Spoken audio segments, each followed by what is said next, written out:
ನಮಸ್ಕಾರ, good morning. ಇದು republic Kannada. ನಾನು ಶ್ರೀಲಕ್ಷ್ಮಿ ಅಭಿಜಿತ್, ನನ್ನ ಜೊತೆಗಿದ್ದಾರೆ ಅಶ್ವಿನಿ ದೇವಾಡಿಗ. ವೀಕ್ಷಕರ, ಇವತ್ತು ಬಜೆಟ್. ಸಿದ್ದರಾಮಯ್ಯ ದಾಖಲೆಯ 17ನೇ ಬಜೆಟ್ ಮಂಡಿಸಲಿದ್ದಾರೆ.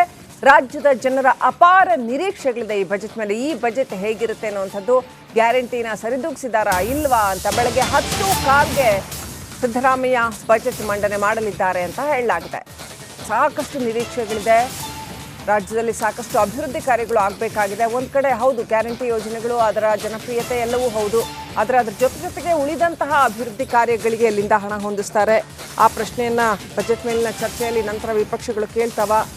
ಹೀಗೆ ಜೊತೆಗೆ ಇವತ್ತಿನ ಬಜೆಟ್ನಲ್ಲಿ ಯಾವ ಥರದ ಬಜೆಟ್ ಆಗಿರ್ತಿದ್ದು, ಜನಪ್ರಿಯ ಬಜೆಟಾ ಅಥವಾ ಇದು ಕಲ್ಯಾಣ ಬಜೆಟಾ, ಜನಕಲ್ಯಾಣ ಬಜೆಟಾ, ಹೇಗಿರುತ್ತೆ ಕಾದು ನೋಡಬೇಕಾಗಿದೆ. ಗ್ಯಾರಂಟಿ ತಲೆನೋವು, ಅದಕ್ಕೆ ಗ್ಯಾರಂಟಿಗೆ ಸಿಕ್ಕಾಪಟ್ಟೆ ದುಡ್ಡು ಆಲ್ರೆಡಿ ಖರ್ಚಾಗ್ಬಿಟ್ಟಿದೆ.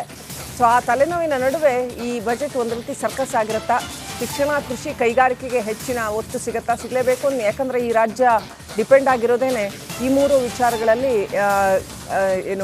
ರಾಜ್ಯದ ಅಭಿವೃದ್ಧಿಯ ಮಾನದಂಡ ಅಡಗಿರುತ್ತೆ. ಹಾಗಾಗಿ ರಾಜ್ಯದ ಶಿಕ್ಷಣ, ರಾಜ್ಯದ ಕೈಗಾರಿಕೆಗಳು, ಎಲ್ಲಕ್ಕಿಂತ ಹೆಚ್ಚಾಗಿ ರಾಜ್ಯದ ರೈತರು ಅಥವಾ ಕೃಷಿ.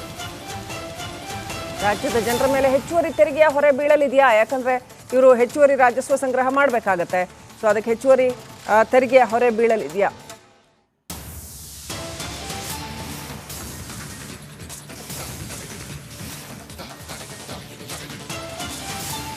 ಗ್ಯಾರಂಟಿ ಯೋಜನೆಗಳನ್ನು ಮುಂದುವರಿಸೋದಕ್ಕೆ ಹಣ ಎಲ್ಲಿಂದ ತರ್ತಾರೆ? ಇನ್ನೂ 2 ವರ್ಷ ಮುಂದುವರಿಸಬೇಕು, ಅದಕ್ಕೆ ಹಣ ಎಲ್ಲಿಂದ ತರ್ತಾರೆ? ಆಲ್ರೆಡಿ ಗ್ಯಾರಂಟಿ ಯೋಜನೆಗಳು ಸಾಕಷ್ಟು ಹಣಕಾಸನ್ನು ತಿಂದುಬಿಟ್ಟಿದೆ, ರಾಜ್ಯದ ಬೊಕ್ಕಸವನ್ನು ಖಾಲಿ ಮಾಡ್ತಾ ಇದೆ ಅಂತ ಉಪಮುಖ್ಯಮಂತ್ರಿಗಳು ಏನೋ ಒಂದು ಕಡೆ ಹೇಳಿದ್ರು. ಅದು ಭಾಳ ಹೊರೆ ಅನ್ನೋ ಅರ್ಥದಲ್ಲಿ ಹೇಳಿದ್ರು. ಇನ್ನು ಸಾಕಷ್ಟು ಜನ ಸೀನಿಯರ್ ಲೀಡರ್ಸ್ ಹೇಳಿದ್ರು. ಹಾಗಾಗಿ ಬೇರೆ ಅಭಿವೃದ್ಧಿ ಕಾರ್ಯಗಳಿಗೆ ಹಣವನ್ನು ಎಲ್ಲಿಂದ ತರ್ತಾರೆ, ಹೇಗಿರಲಿದೆ ಬಜೆಟ್ ಅನ್ನೋದು ಸಾಕಷ್ಟು ಕುತೂಹಲದ ವಿಚಾರವಾಗಿದೆ. ಎಲ್ಲಿಂದ ಸಂಗ್ರಹ ಮಾಡ್ತಾರೆ, ಅದಕ್ಕೆ ಬೇಕಾಗಿರುವಂತಹ ಸಂಪನ್ಮೂಲ ಸಂಗ್ರಹ ಎಲ್ಲಿಂದ ಮಾಡ್ತಾರೆ, ರಾಜ್ಯದ ಜನರ ಮೇಲೇ ಇನ್ನಷ್ಟು ತೆರಿಗೆ ಹೇರ್ತಾರಾ, ಹೇಗಿರುತ್ತೆ ಈ ಸಾರಿಯ ಬಜೆಟ್ ಅನ್ನುವಂಥದ್ದು ತೀವ್ರ ಕುತೂಹಲಕ್ಕೆ ಕಾರಣವಾಗಿದೆ.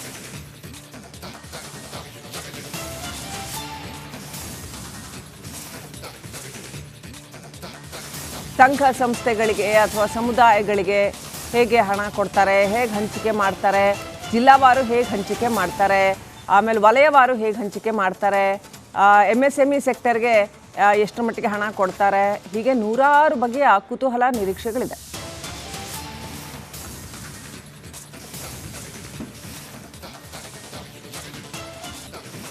ನಮಸ್ಕಾರ, ಗುಡ್ ಮಾರ್ನಿಂಗ್. ಇದು ರಿಪಬ್ಲಿಕ್ ಕನ್ನಡ. ನಾನು ಶ್ರೀಲಕ್ಷ್ಮಿ ಅಭಿಜಿತ್, ನನ್ನ ಜೊತೆಗಿದ್ದಾರೆ ಅಶ್ವಿನಿ ದೇವಾಡಿಗ. ವೀಕ್ಷಕರ, ಇವತ್ತು ಬಜೆಟ್. ಸಿದ್ದರಾಮಯ್ಯ ದಾಖಲೆಯ 17ನೇ ಬಜೆಟ್ ಮಂಡಿಸಲಿದ್ದಾರೆ. ರಾಜ್ಯದ ಜನರ ಅಪಾರ ನಿರೀಕ್ಷೆಗಳಿದೆ ಈ ಬಜೆಟ್ ಮೇಲೆ. ಈ ಬಜೆಟ್ ಹೇಗಿರುತ್ತೆ ಅನ್ನುವಂಥದ್ದು, ಗ್ಯಾರಂಟಿನ ಸರಿದೂಗಿಸಿದಾರಾ ಇಲ್ವಾ ಅಂತ ಬೆಳಗ್ಗೆ 10:15ಗೆ ಸಿದ್ದರಾಮಯ್ಯ ಬಜೆಟ್ ಮಂಡನೆ ಮಾಡಲಿದ್ದಾರೆ ಅಂತ ಹೇಳಲಾಗಿದೆ. ಸಾಕಷ್ಟು ನಿರೀಕ್ಷೆಗಳಿದೆ. ರಾಜ್ಯದಲ್ಲಿ ಸಾಕಷ್ಟು ಅಭಿವೃದ್ಧಿ ಕಾರ್ಯಗಳು ಆಗಬೇಕಾಗಿದೆ. ಒಂದು ಕಡೆ ಹೌದು, ಗ್ಯಾರಂಟಿ ಯೋಜನೆಗಳು, ಅದರ ಜನಪ್ರಿಯತೆ ಎಲ್ಲವೂ ಹೌದು.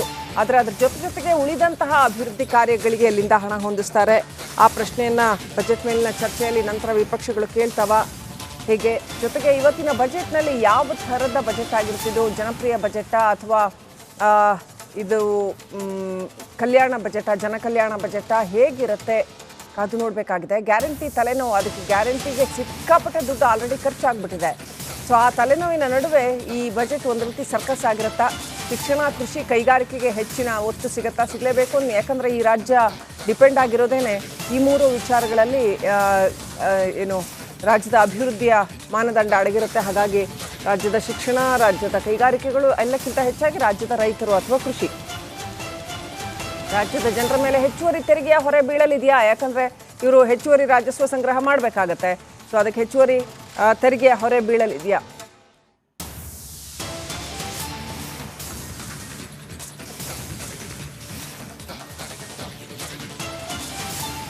ಗ್ಯಾರಂಟಿ ಯೋಜನೆಗಳನ್ನು ಮುಂದುವರಿಸೋದಕ್ಕೆ ಹಣ ಎಲ್ಲಿಂದ ತರ್ತಾರೆ? ಇನ್ನೂ 2 ವರ್ಷ ಮುಂದುವರಿಸಬೇಕು, ಅದಕ್ಕೆ ಹಣ ಎಲ್ಲಿಂದ ತರ್ತಾರೆ? ಆಲ್ರೆಡಿ ಗ್ಯಾರಂಟಿ ಯೋಜನೆಗಳು ಸಾಕಷ್ಟು ಹಣಕಾಸನ್ನು ತಿಂದುಬಿಟ್ಟಿದೆ, ರಾಜ್ಯದ ಬೊಕ್ಕಸವನ್ನು ಖಾಲಿ ಮಾಡ್ತಾ ಇದೆ ಅಂತ ಉಪಮುಖ್ಯಮಂತ್ರಿಗಳು ಏನೋ ಒಂದು ಕಡೆ ಹೇಳಿದ್ರು. ಅದು ಭಾಳ ಹೊರೆ ಅನ್ನೋ ಅರ್ಥದಲ್ಲಿ ಹೇಳಿದ್ರು.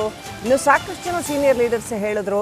ಹಾಗಾಗಿ ಬೇರೆ ಅಭಿವೃದ್ಧಿ ಕಾರ್ಯಗಳಿಗೆ ಹಣವನ್ನು ಎಲ್ಲಿಂದ ತರ್ತಾರೆ, ಹೇಗಿರಲಿದೆ ಬಜೆಟ್ ಅನ್ನೋದು ಸಾಕಷ್ಟು ಕುತೂಹಲದ ವಿಚಾರವಾಗಿದೆ.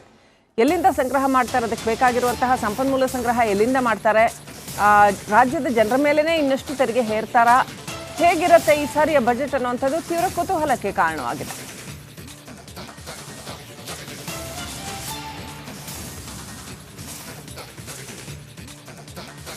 ಸಂಘ ಸಂಸ್ಥೆಗಳಿಗೆ ಅಥವಾ ಸಮುದಾಯಗಳಿಗೆ ಹೇಗೆ ಹಣ ಕೊಡ್ತಾರೆ, ಹೇಗೆ ಹಂಚಿಕೆ ಮಾಡ್ತಾರೆ, ಜಿಲ್ಲಾವಾರು ಹೇಗೆ ಹಂಚಿಕೆ ಮಾಡ್ತಾರೆ, ಆಮೇಲೆ ವಲಯವಾರು ಹೇಗೆ ಹಂಚಿಕೆ ಮಾಡ್ತಾರೆ, MSME ಸೆಕ್ಟರ್ಗೆ ಎಷ್ಟರ ಮಟ್ಟಿಗೆ ಹಣ ಕೊಡ್ತಾರೆ, ಹೀಗೆ ನೂರಾರು ಬಗೆಯ ಕುತೂಹಲ ನಿರೀಕ್ಷೆಗಳಿದೆ.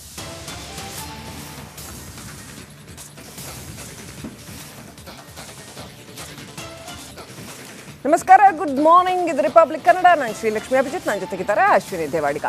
ವೀಕ್ಷಕರ, ಇವತ್ತು ಬಜೆಟ್ ಸಿದ್ದರಾಮಯ್ಯ ದಾಖಲೆಯ 17ನೇ ಬಜೆಟ್ ಮಂಡಿಸಲಿದ್ದಾರೆ. ರಾಜ್ಯದ ಜನರ ಅಪಾರ ನಿರೀಕ್ಷೆಗಳಿದೆ ಈ ಬಜೆಟ್ ಮೇಲೆ. ಈ ಬಜೆಟ್ ಹೇಗಿರುತ್ತೆ ಅನ್ನುವಂಥದ್ದು, ಗ್ಯಾರಂಟಿನ ಸರಿದೂಗಿಸಿದಾರಾ ಇಲ್ವಾ ಅಂತ ಬೆಳಗ್ಗೆ 10:15ಗೆ ಸಿದ್ದರಾಮಯ್ಯ ಬಜೆಟ್ ಮಂಡನೆ ಮಾಡಲಿದ್ದಾರೆ ಅಂತ ಹೇಳಲಾಗಿದೆ. ಸಾಕಷ್ಟು ನಿರೀಕ್ಷೆಗಳಿದೆ. ರಾಜ್ಯದಲ್ಲಿ ಸಾಕಷ್ಟು ಅಭಿವೃದ್ಧಿ ಕಾರ್ಯಗಳು ಆಗಬೇಕಾಗಿದೆ. ಒಂದು ಕಡೆ ಹೌದು, ಗ್ಯಾರಂಟಿ ಯೋಜನೆಗಳು, ಅದರ ಜನಪ್ರಿಯತೆ ಎಲ್ಲವೂ ಹೌದು. ಆದರೆ ಅದರ ಜೊತೆಗೆ ಉಳಿದಂತಹ ಅಭಿವೃದ್ಧಿ ಕಾರ್ಯಗಳಿಗೆ ಎಲ್ಲಿಂದ ಹಣ ಹೊಂದಿಸ್ತಾರೆ, ಆ ಪ್ರಶ್ನೆಯನ್ನು ಬಜೆಟ್ ಮೇಲಿನ ಚರ್ಚೆಯಲ್ಲಿ ನಂತರ ವಿಪಕ್ಷಗಳು ಕೇಳ್ತಾವ.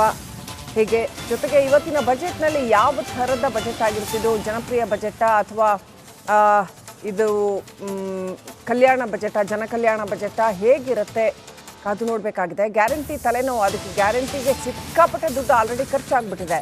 ಸೊ ಆ ತಲೆನೋವಿನ ನಡುವೆ ಈ ಬಜೆಟ್ ಒಂದು ರೀತಿ ಸರ್ಕಸ್ ಆಗಿರುತ್ತಾ, ಶಿಕ್ಷಣ, ಕೃಷಿ, ಕೈಗಾರಿಕೆಗೆ ಹೆಚ್ಚಿನ ಒತ್ತು ಸಿಗುತ್ತಾ, ಸಿಗಲೇಬೇಕು. ಯಾಕಂದರೆ ಈ ರಾಜ್ಯ ಡಿಪೆಂಡ್ ಆಗಿರೋದೇನೆ ಈ ಮೂರು ವಿಚಾರಗಳಲ್ಲಿ ಏನು ರಾಜ್ಯದ ಅಭಿವೃದ್ಧಿಯ ಮಾನದಂಡ ಅಡಗಿರುತ್ತೆ. ಹಾಗಾಗಿ ರಾಜ್ಯದ ಶಿಕ್ಷಣ, ರಾಜ್ಯದ ಕೈಗಾರಿಕೆಗಳು ಎಲ್ಲಕ್ಕಿಂತ ಹೆಚ್ಚಾಗಿ ರಾಜ್ಯದ ರೈತರು ಅಥವಾ ಕೃಷಿ. ರಾಜ್ಯದ ಜನರ ಮೇಲೆ ಹೆಚ್ಚುವರಿ ತೆರಿಗೆಯ ಹೊರೆ ಬೀಳಲಿದೆಯಾ? ಯಾಕಂದರೆ ಇವರು ಹೆಚ್ಚುವರಿ ರಾಜಸ್ವ ಸಂಗ್ರಹ ಮಾಡಬೇಕಾಗತ್ತೆ. ಸೊ ಅದಕ್ಕೆ ಹೆಚ್ಚುವರಿ ತೆರಿಗೆಯ ಹೊರೆ ಬೀಳಲಿದೆಯಾ?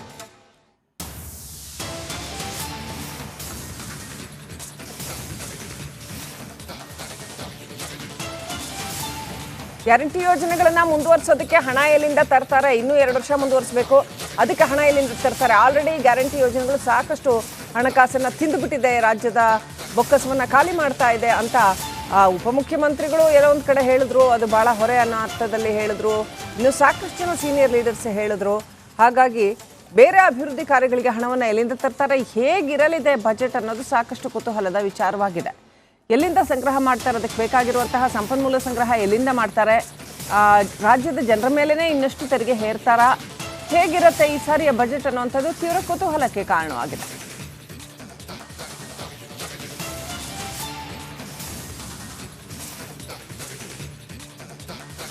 ಸಂಘ ಸಂಸ್ಥೆಗಳಿಗೆ ಅಥವಾ ಸಮುದಾಯಗಳಿಗೆ ಹೇಗೆ ಹಣ ಕೊಡ್ತಾರೆ, ಹೇಗೆ ಹಂಚಿಕೆ ಮಾಡ್ತಾರೆ, ಜಿಲ್ಲಾವಾರು ಹೇಗೆ ಹಂಚಿಕೆ ಮಾಡ್ತಾರೆ, ಆಮೇಲೆ ವಲಯವಾರು ಹೇಗೆ ಹಂಚಿಕೆ ಮಾಡ್ತಾರೆ, MSME